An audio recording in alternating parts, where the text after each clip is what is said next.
kamu ditemenin berdua ya? Ya Pak. Kok tumben, kenapa temenin? Enggak sih, nggak ada apa-apa, cuman saya mah nggak ada teman ngobrol aja, pengen sambil ngobrol gitu. Oh, akhirnya dibilang gini katanya, nggak apa-apa, ini mah nggak ngeganggu ini katanya gitu.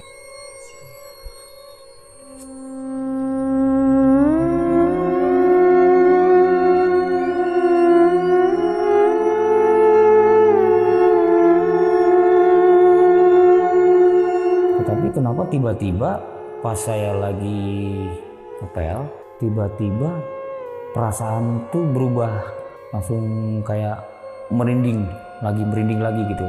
Pas saya nengok sedikit ke belakang, itu di ujung tempat tidur ada nenek-nenek yang sedang duduk.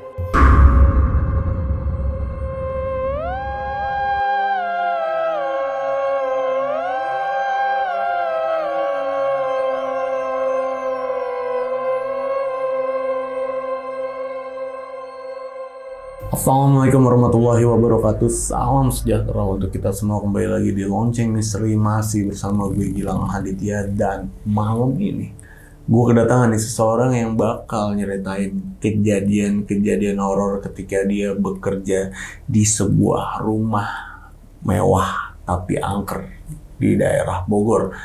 Narasumber gue ini seorang tukang kebun, jadi pasti banyak banget ngalamin kejadian-kejadian horor di sana. Dan ya, di sebelah gue udah ada Bang Denis. Bang, thank you ya Bang ya. Iya, sama-sama. Udah datang ke studio Lonceng Misteri buat nyeritain kejadian ini. Bang, ini lokasinya Bogor. Di mananya nih Bang? Itu di pusat kota Bogor, tepatnya di kawasan Sempur. Sempur. Oke, kita nggak nyebut di mananya, Sempur aja ya. Iya. Sampai situ. Dan gini Bang, Abang Denis di sana menjadi tukang kebun. Tukang kebun pada awalnya. Oke. Tapi kesininya saya tugaskan untuk merawat semua rumah itu, sampai merawat dalam rumahnya. Wow. Jadi penjaga rumah total Jadi, sekaligus. Penjaga rumah Penjaga ya, tukang rumah. kebun ngerangkap jadi penjaga rumah. Oke. Ini berarti kalau ada tukang kebun yang saya tangkep, ini rumahnya luas banget. Mewah ya rumahnya. 1000 meter. Oh, wow. 1000 meter persegi. Oke. Dan itu bangunan Belanda. Pada awalnya bangunan zaman Belanda zaman dulu. Oh. Tapi ada sebagian yang direnovasi, yang tidak dihilangkan, dan sebagian direnov dalam bentuk rumah yang tekstur villa gitu modelnya. Oke, ini berarti rumah mewah, tua, angker. Dan kita udah ngobrol-ngobrol tadi di bawah bentar, bahkan katanya itu sampai nggak kuat dan resign. Karena baru beberapa minggu saya bekerja di situ, itu teror mistisnya kuat banget. Setiap hari saya diteror oleh makhluk-makhluk astral yang bahkan menampakkan wujudnya. Iya. Ini ditahan dulu nih Bang ya, kayak bakal seru. Jadi buat sahabat lonceng nih yang penasaran sama ceritanya Bang Denis nih, wajib banget nonton video ini dari awal sampai habis. Jangan ada di skip. Dan buat kalian yang belum subscribe Lonceng Misteri, buruan langsung subscribe Lonceng Misteri biar gue makin semangat ngasih konten-konten lainnya sama kalian semua. Bang Denis, langsung kita mulai aja nih Bang ya ceritanya. Iya.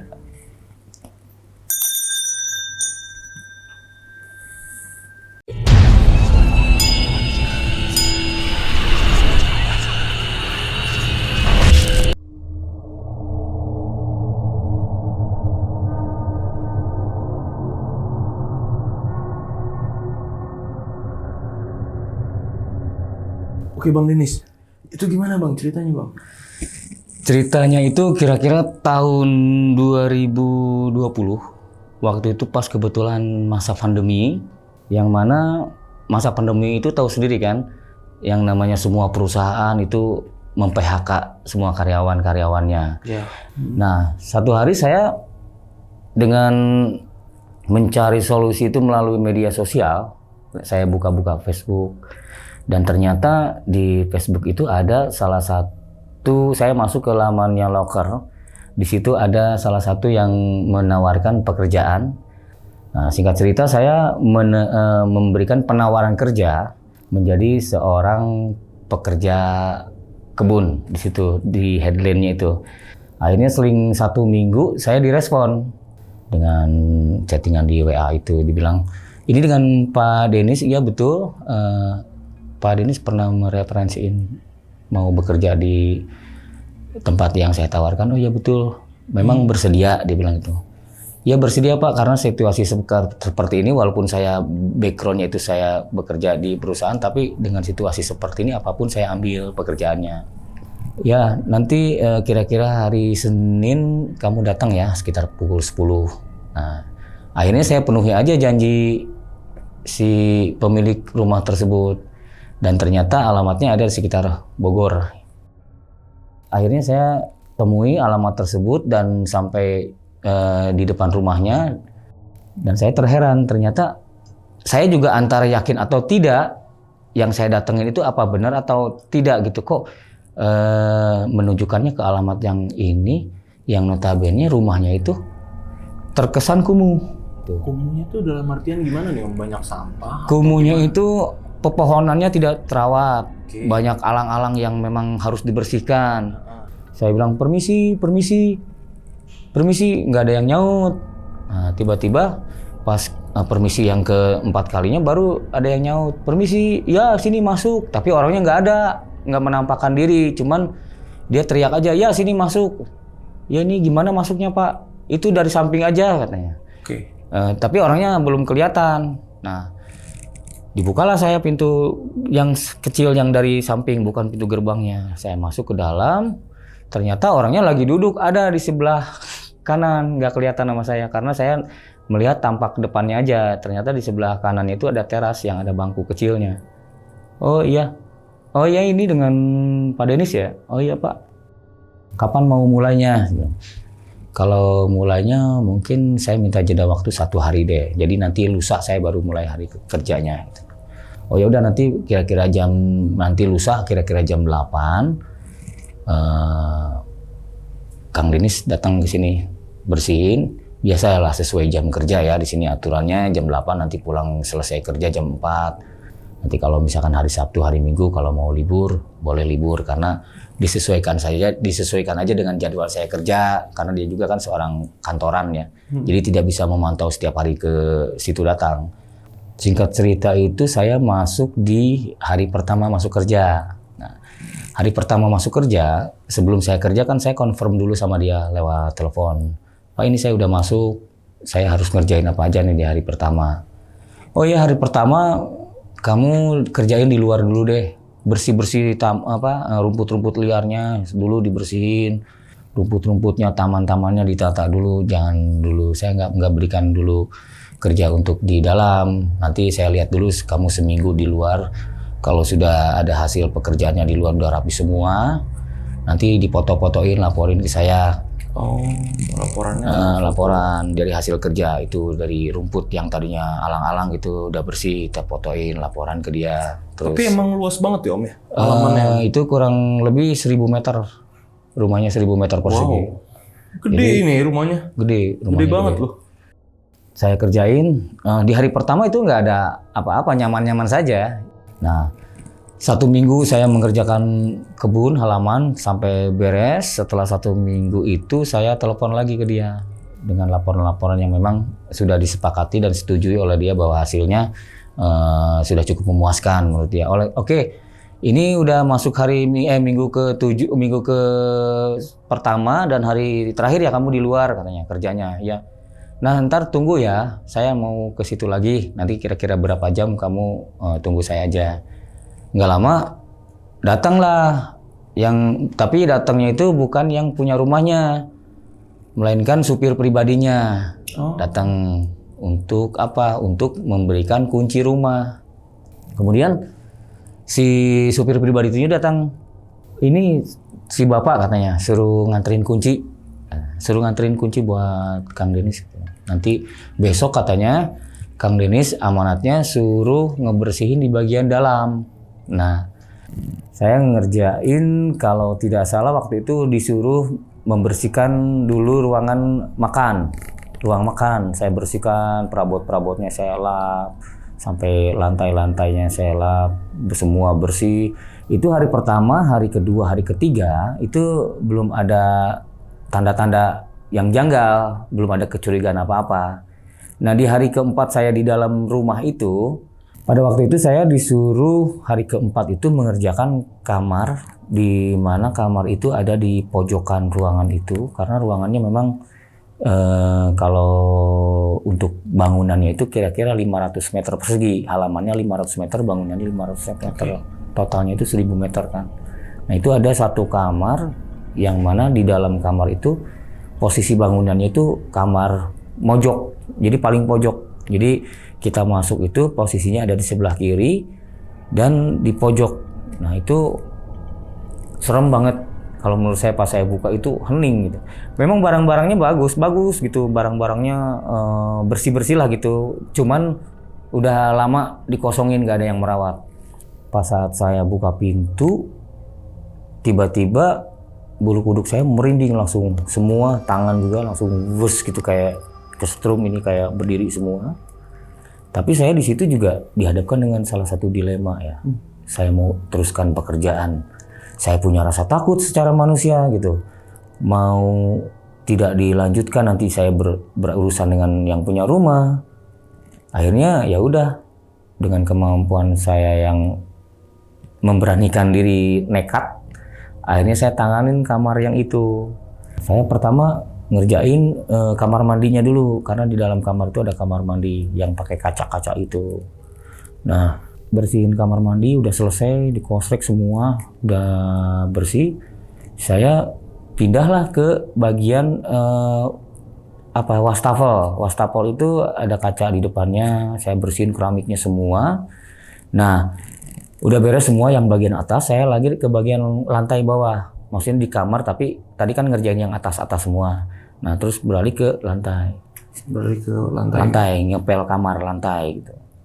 Nah, tetapi kenapa tiba-tiba pas saya lagi ngepel lantai, posisi saya itu membelakangi tempat tidur. Jadi saya ngambil ember, ngambil lavpel. Saya kan biasanya kalau ngepel itu sukanya pakai manual ya, jadi pakai nggak pakai alat gitu. Jadi dengan manual, dengan saya ngerondang. Nah, saya membelakangin tempat tidur, tiba-tiba perasaan tuh berubah, langsung kayak merinding lagi gitu. Pas saya nengok sedikit ke belakang dengan mencuri sudut mata itu di ujung tempat tidur ada nenek-nenek yang sedang duduk. Hah? Nenek-nenek tua yang sedang duduk. Pakaiannya pakai kebaya. Perawakannya kurus, terus pakai sanggul. Zaman dulu, modelnya zaman dulu deh. Kalau kita sebut pakai sarung kebet gitu, sedang duduk. Tapi dia cukup diam aja, duduk aja. Nggak gerak apa-apa, cuman duduk diam memperhatikan saya kerja. Saya ngepel aja, tapi saya baca-baca juga gitu ya, sambil biar saya jangan hilang kesadaran gitu kan dengan kejadian seperti itu. Pel beres sampai tuntas pelan-pelan, udah sekiranya udah selesai pekerjaan itu, udah saya keluar dengan mematikan ruangan kamar itu, saya matikan lagi seperti semula, saya rapikan lagi semua, saya tutup pintu itu pelan-pelan.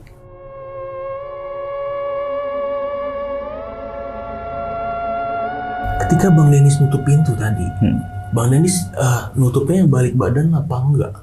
Saya posisi nutup itu ketika selesai mati lampu, nutup, posisi saya mundur.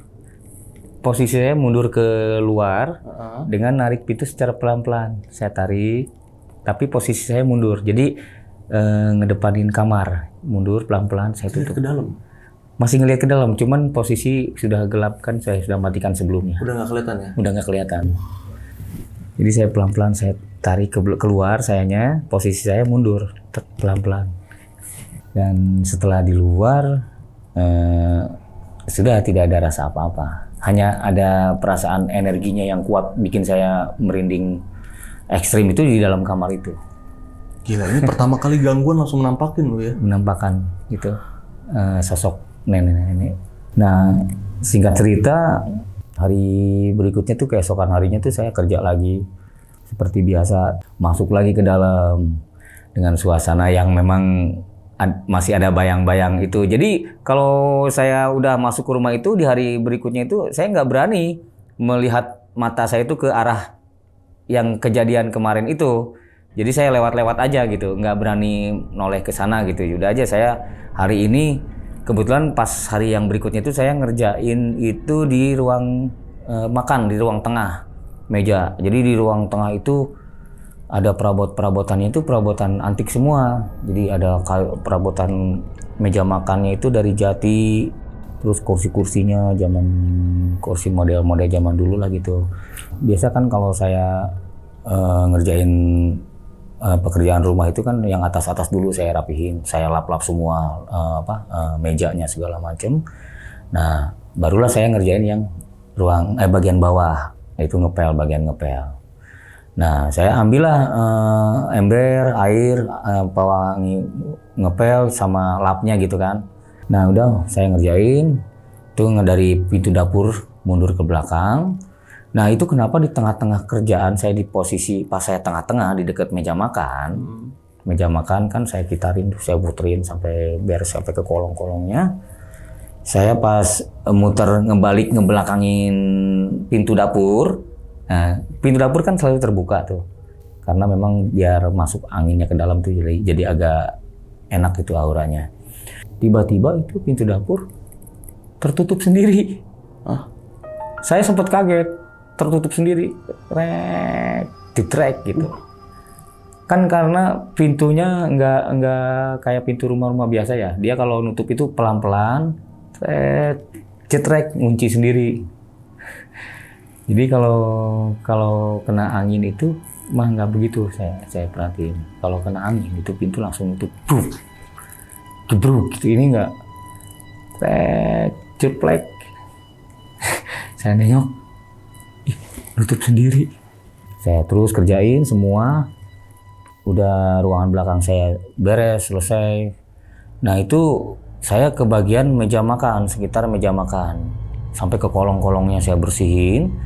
Nah, ketika saya mutar, itu kan kalau ngepel manual itu kan kita muter sambil mundur gitu. Kenapa pas saya mau balik arah gini, sambil ngepel, itu di sudut meja makan yang di belakangin saya itu, saya melihat perempuan pakai gaun putih, rambutnya panjang. Tapi diperhatikan, itu sosok itu kayak transparan, kayak tembus pandang. Ngebayang tapi ngebentuk gitu.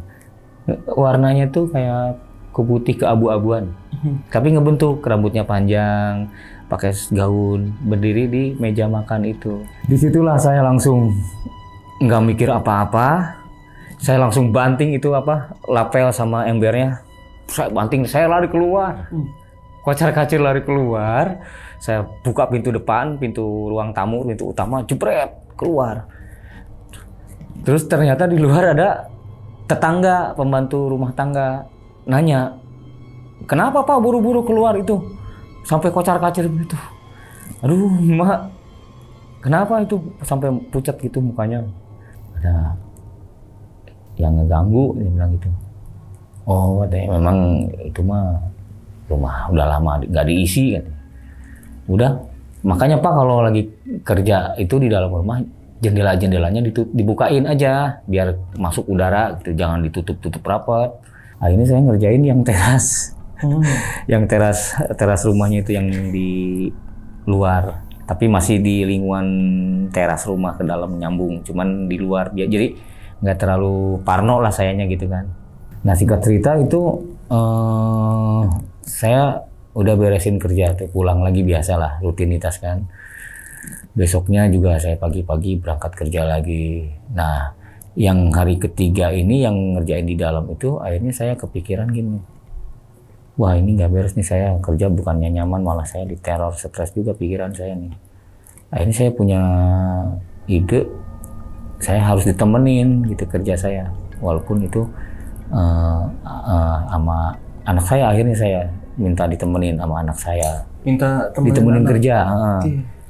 Saya bilang, temenin dia ya kerja, nanti kamu dibagi deh bagiannya ada, yang penting aja temenin kerja. Akhirnya dia mau tuh ngerjain pekerjaan.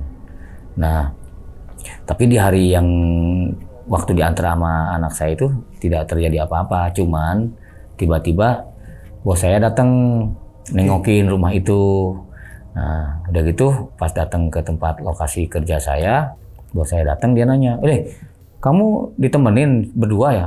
Ya Pak. Kok tumben kenapa temenin? Enggak, iseng aja Pak, nggak ada teman ngobrol, saya bilang. Soalnya kan kalau sendiri saya ngerjainnya suka iseng, nggak ada teman ngobrol. Oh, emang ada apa? Ya, curiga dia juga kan. Emang ada apa? Minta ditemenin. Enggak sih, nggak ada apa-apa. Cuman saya mah nggak ada teman ngobrol aja, pengen sambil ngobrol gitu. Oh, akhirnya dia bilang gini katanya. Nggak apa-apa, ini mah nggak ngeganggu ini katanya gitu. Oh, dia bilang gitu. Nggak apa-apa, nggak ngeganggu ini. Jangan takut. Dia sendiri bilang gitu. Ganggu apa nongolin? Nggak ganggu ini, nggak apa-apa. Udah kerjain aja katanya. Tuh nanti besok, nah dia sambil ngobrol besok nanti kamu kerjain itu ya kolam renang. Itu yang di situ. Nanti kamu itu kan airnya hijau. Kamu itu dulu kasih cairan kimia dulu tuh, kasih aporit kayak apa gitu, masukin ke situ. Nanti diemin, ntar juga ngendap sendiri tuh kotorannya. Nanti kamu hidupin tuh vacuum cleaner, nanti sedot tuh kalau udah ngendap airnya, kamu angkat ke atas.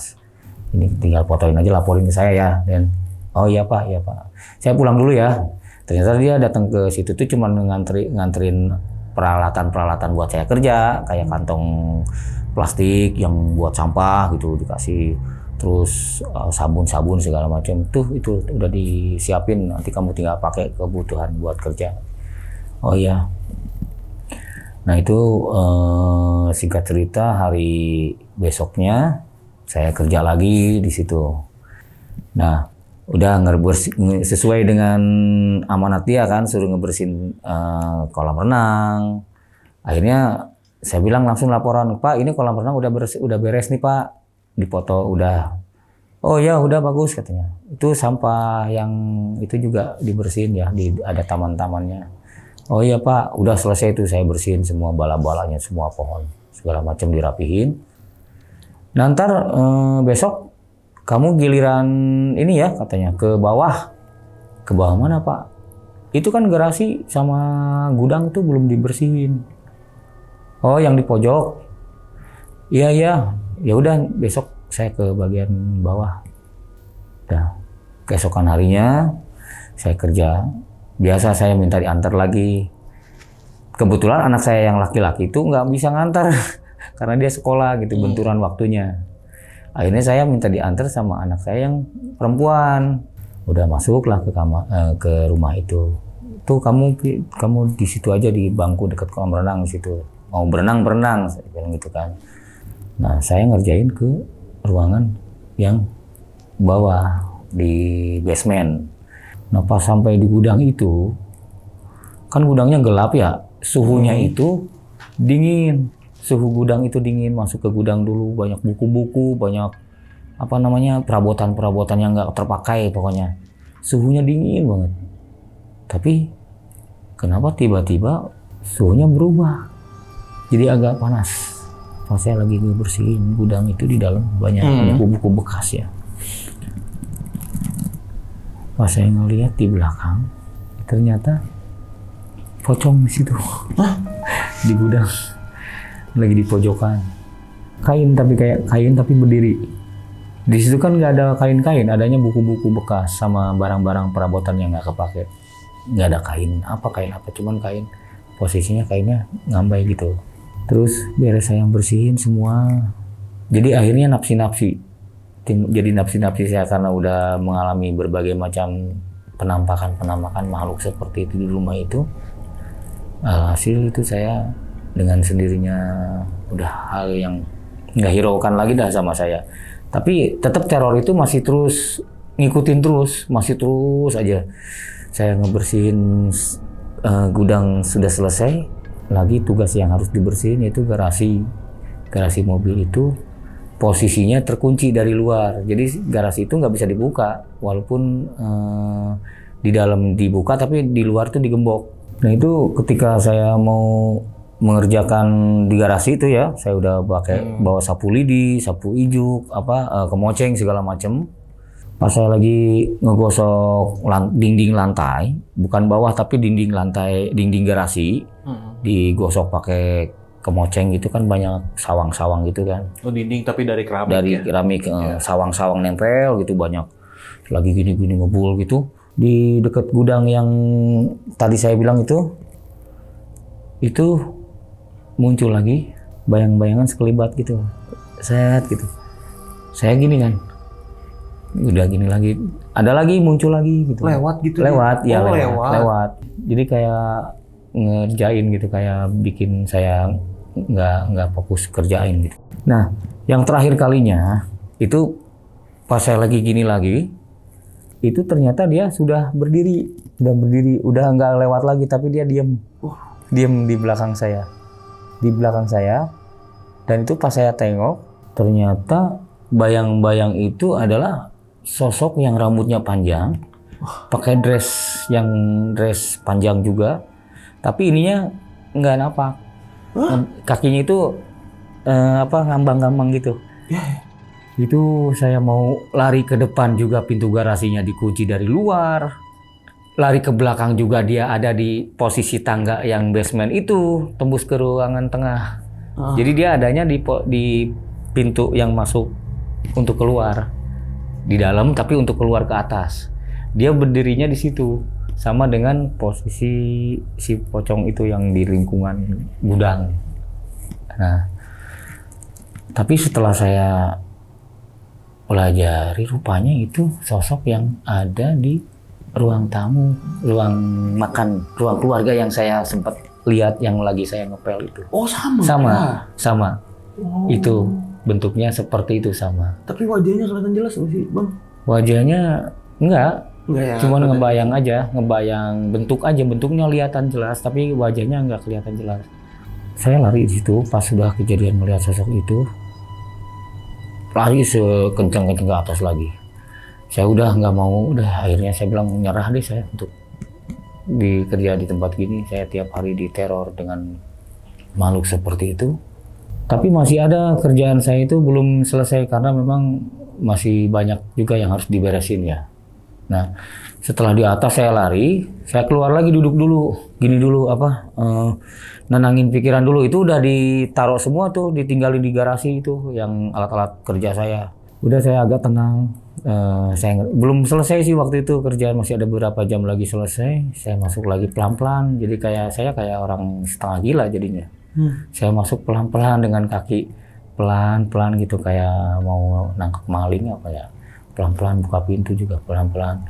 Pas masuk ke dalam lagi pelan-pelan, ruang tamu itu kan di situ banyak ornamen-ornamen, Mas, banyak lukisan, ada pajangan-pajangan juga. Sama waktu pas mau ngebersihin peralatan yang ada di ruang tamu itu, saya kebut-kebut gini pakai kemoceng itu. Saya pas ngebersihin lukisan keluarga, ada foto keluarga. Yang satu bingkai itu keluarga utuh, yang satu bingkai itu keluarga suami istri. Saya kebut-kebut pakai kemoceng ini. Pas saya gesekin ke bagian fotonya keluarga suami istri, saya giniin, saya tatap itu matanya si lukisan itu. Ternyata dia balik natap. Ternyata dia langsung gini kayak orang melototin. Tapi dari ibunya, dari foto istrinya, bukan bapaknya, bukan. Dari lukisan itu kan suami istri. Ini yang melototin mantor gitu si perempuannya. Itu hidup lukisan ternyata. Hidup lukisannya. Berarti matanya gerak ya? Gerak matanya. Akhirnya pas kejadian itu, pas foto itu hidup melotot ya, melototin saya lempar ke moceng itu. Saya lari, bukannya lari keluar, malah lari ke dalam. Akhirnya kan buntu, di dalam kan ada ruangan itu tuh, saya nggak mau lagi kan natap-natap kamar itu sama ruangan ke bawah tanah itu. Saya lari jadi ke sebelah kanan, ada pintu juga, masuk larinya ke kolam renang. Tembusnya kan di dalam rumahnya juga ada taman di belakang itu. Masuknya tembusnya ke kolam renang. Udah aja saya diam di situ, akhirnya saya gosok-gosok itu aja sekitar kolam renang. dibersihin yang belum saya kerjain gitu. Jadi tempat mandinya saya sikat-sikat gitu sampai ngebuang waktu sampai beres kerja. Nah, singkat cerita udah mau jam 4 itu udah saya beres-beres cuci tangan rapi-rapi, ganti baju, saya balik lagi udah. Itu saya balik pun lewat situ lagi kan, harus lewat rumah yang tadi ruang tamu itu, lukisan-lukisan itu.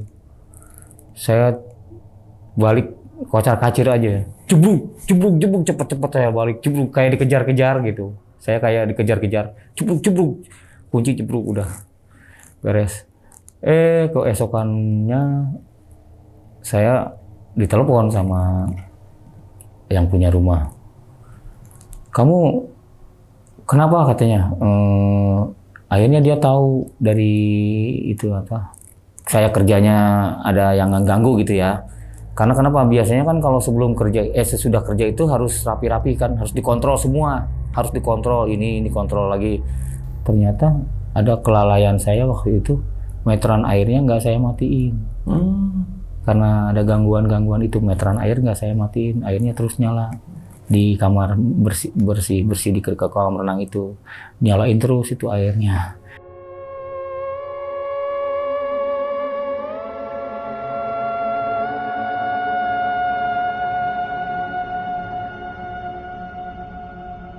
Jadi di situ tuh rumah yang mana rumah tua, rumah yang nggak diisi sama pemiliknya karena pemiliknya itu sudah meninggal, ibu bapaknya, adanya anak-anaknya 3 orang itu sudah tinggal di luar, ada yang di Bali, ada yang di Australia, ada juga yang di Bogor juga, di situ juga di kota yang sama. Nah itu yang sering kontrol ke saya itu yang memantau yang tinggal di Bogor. Bogor ya. Yang tinggal di Bogor yang sering ngasih apa namanya yang informasi atau misalkan membawa peralatan yang memperhatikan pekerjaan lah, disuruh ngerawat rumah itu yang di Bogor aja. Kalau yang duanya itu udah jarang ada komunikasi dan saya pun nggak kenal sama sekali kalau yang 2 itu karena memang belum pernah ketemu sampai sekarang pun. Nah akhirnya saya mutusin untuk resign di situ, ngebandingin saya kalau misalkan saya dilanjutin kerja di sini, ternyata diteror terus tiap harinya, nggak ada berhentinya saya teror itu. Nah sebelum saya mutusin untuk resign di situ, saya sempat juga ingin mencari keterangan informasi sebetulnya ada apa di balik rumah bapak ini, sebetulnya ada apa. Saya mencari informasi itu, menggali informasi dari tetangganya yang mana dia asisten rumah tangga. Jadi sebelahnya itu tetangga asisten rumah tangga. Saya tanya ke Maksudnya dia tinggal di sebelah rumahnya? Depan rumahnya. Seberang? Seberangnya, tetangganya. Jadi kan ada asisten rumah tangganya di situ. Itu dia kasih keterangan, ternyata rumah itu adalah rumah yang memang sudah lama tidak dihuni, hampir setahun lebih. Bahkan dulu katanya ya, sempat juga kata si emak itu bilang, iya Pak, dulu juga ada yang kerja di sini. Sama kayak Bapak juga ngerjain kebun, ngerjain rumahnya. Tapi dia juga suka bawa istrinya sama anaknya, anak kecil, kerja di sini. Tapi sekarang mah udah berhenti lagi. Setelah berhenti dia, baru Bapak yang masuk. Emang kenapa Mak bisa berhenti lagi? Si emak itu yang ngasih tahu, nuturin ke saya. Itu kan katanya anaknya yang kecil itu umur 2 tahun, kalau diajak kerja ke sini sama bapaknya itu sering ngelihat nenek-nenek, sosok nenek di kolam renang. Duduk di kolam renang, tapi si nenek-nenek itu selalu melambai-lambaikan tangannya ke si anak kecil itu. Sering ngelihat tuh si anak itu kalau dibawa kerja suka nangis-nangis, nunjuk-nunjuk ke kolam renang, katanya di kolam renang ada nenek-nenek ngelambai-lambai tangan. Akhirnya kan saya menyimpulkan gitu. Oh, pantesan yang di kamar yang saya kerjain di dalam itu novel itu juga nenek-nenek sama dengan yang di kolam renang si anak kecil itu lihat. Iya, sama semua ya berarti. Nenek, ya berarti dia nggak di satu tempat ya, pindah-pindah. Iya, si pindah-pindah. Itu pindah, yang di ruang tengah itu pindah. Ya. Jadi dia menguasai di situ, dan di situ tuh yang bersemayam yaitu nenek-nenek itu, si makhluk astral yang kuntilanak itu sama yang pocong itu. Nah Terus saya juga nggak habis pikir, pengen lagi menggali informasi dari sekitaran situ ya.